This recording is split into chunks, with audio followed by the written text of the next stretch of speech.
Trésor Kibangula, bonsoir. Bonsoir. Vous êtes chercheur au GEC, le groupe d'études sur le Congo, un centre de recherche de l'Université de New York aux États-Unis. Merci d'être avec nous ce soir. Merci à vous. Vous publiez un rapport intitulé Ebola, système de santé parallèle, effet pervers de la réponse. Ce rapport revient sur la 10e épidémie qui a touché l'Est de la RDC. C'était entre août 2018 et début 2020. Cette épidémie a fait un peu plus de 2200 morts pour 3000 cas entre août 2018 donc et juin 2020. Vous indiquez qu'un système de santé parallèle a été mis en place lors de cette 10e épidémie dans le Nord Kivu. Sur quels éléments vous basez-vous pour établir une telle conclusion ? Je pense que pour répondre à cette question, il faut replacer la situation dans le temps et dans l'espace. À l'époque, nous sommes en 2018. 2 ans plus tôt, entre fin 2013 et 2016, Ebola venait de frapper l'Afrique de l'Ouest avec 11 000 personnes tuées. Et le monde a découvert presque cette épidémie qui était à l'époque une maladie tropicale négligée. Et Ebola a subitement passé de ces statuts de maladie tropicale négligée à celui d'urgence de santé publique. Mais qu'est-ce qui explique cette réaction ? Pourquoi est-ce qu'on a négligé cette maladie ?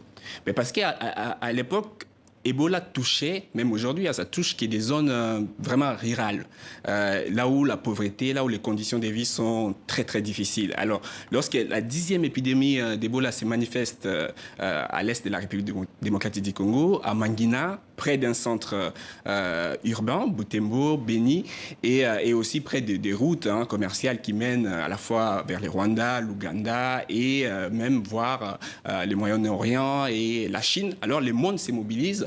Et comme Ebola est devenu cette urgence, cette menace mondiale contre la santé publique, le monde va se mobiliser très rapidement. Et l'objectif, la priorité à l'époque, c'est de mettre très rapidement fin à cette nouvelle épidémie. Et le contexte local fait que le système de santé congolais est fragile, majoritairement financé par les usagers eux-mêmes. Alors la réponse internationale humanitaire va comme ça mettre des structures sanitaires parallèles pour contourner ces systèmes de santé congolais qui étaient jugés foncièrement faibles pour riposter contre Ebola. Pour quelles raisons les autorités congolaises, soutenues, comme vous venez de le dire, par des agences des Nations Unies ou encore des ONG étrangères, n'ont pas pris en compte les pratiques et les infrastructures de santé publique existantes dans le pays ? Ça remonte à très longtemps, depuis plusieurs décennies, lorsqu'il y a une maladie, que ce soit la tuberculose ou même la lutte contre les sida, lorsque les partenaires internationaux financiers de la RDC interviennent pour appuyer les pays à aider à faire face à ces maladies, on a toujours l'habitude de créer des programmes spécifiques pour lutter contre une maladie particulière, sans jamais vraiment se mettre à l'esprit qu'il faut peut-être passer par un programme global pour appuyer les systèmes de santé et pour qu'éventuellement, et dans le futur, ces systèmes de santé soient seuls à mesure de faire face à des épidémies. Vous dites dans ce rapport que dès le début, la réponse contre Ebola n'a pas cru que le système de santé congolais existant était capable d'atteindre ses objectifs. Pour quelle raison ? Voilà, c'est ce que je viens de dire tout à l'heure. Donc, depuis, on a assisté à une approche un peu surannée qui considérait peut-être que les pratiques noires, les pratiques traditionnelles africaines n'étaient pas à même. Vous qualifiez ce système de raciste. Voilà, c'est ce que j'ai dit. Donc, on est parti de cette approche-là pour considérer ces systèmes ou cette façon de traiter de façon traditionnelle l'épidémie comme étant incapable de faire face à une épidémie comme Ebola. Pas forcément à tort, parce que je l'ai dit tout à l'heure, les systèmes congolais de santé est toujours très très fragile en ce moment. Donc les pouvoirs publics ne soutiennent pas ces systèmes de santé. Alors lorsque la riposte intervient, forcément, les agents humanitaires internationaux, avec l'accord du gouvernement bien sûr, estiment peut-être qu'il faut, au lieu de travailler avec ces systèmes de santé, recourir et mettre en place d'autres structures parallèles. Mais cela n'a pas reçu l'adhésion des communautés. Parce que pour lutter efficacement contre Ebola dans des zones comme Butembo, à l'est de la République démocratique du Congo, il faut bâtir cette réponse sur la confiance. Alors justement, la confiance. Vous soulignez le fait que dans l'ensemble de la réponse, elle a été vécue par les Congolais des zones touchées par Ebola comme une entité étrangère. Concrètement, qu'est-ce qui a motivé cette forme de méfiance ? Alors, nous sommes à Butembo, à Beni, dans le Nord Kivu en général. C'est une zone qui a connu beaucoup de conflits armés, beaucoup de problèmes. Depuis 2 décennies, les gens souffrent. Et il y a une épidémie qui arrive. Et ces gens-là, ces communautés locales, voient arriver chez elles des personnes, la plupart venues de Kinshasa, pas forcément des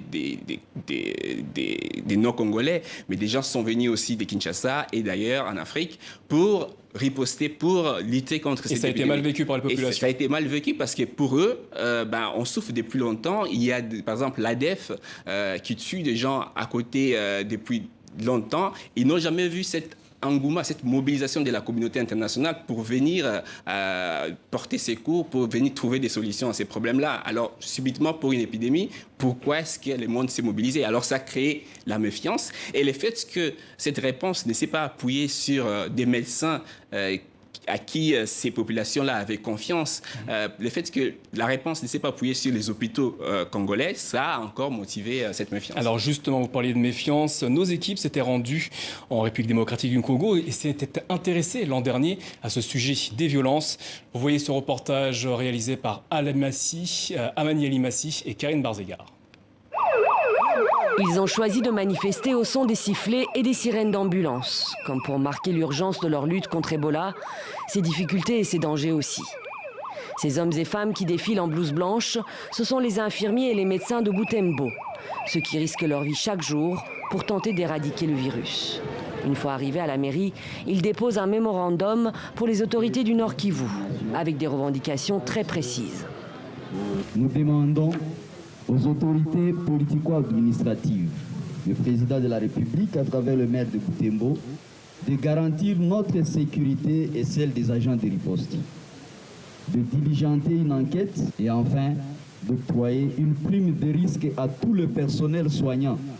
Une prime de risque, vu le danger grandissant de travailler dans la région.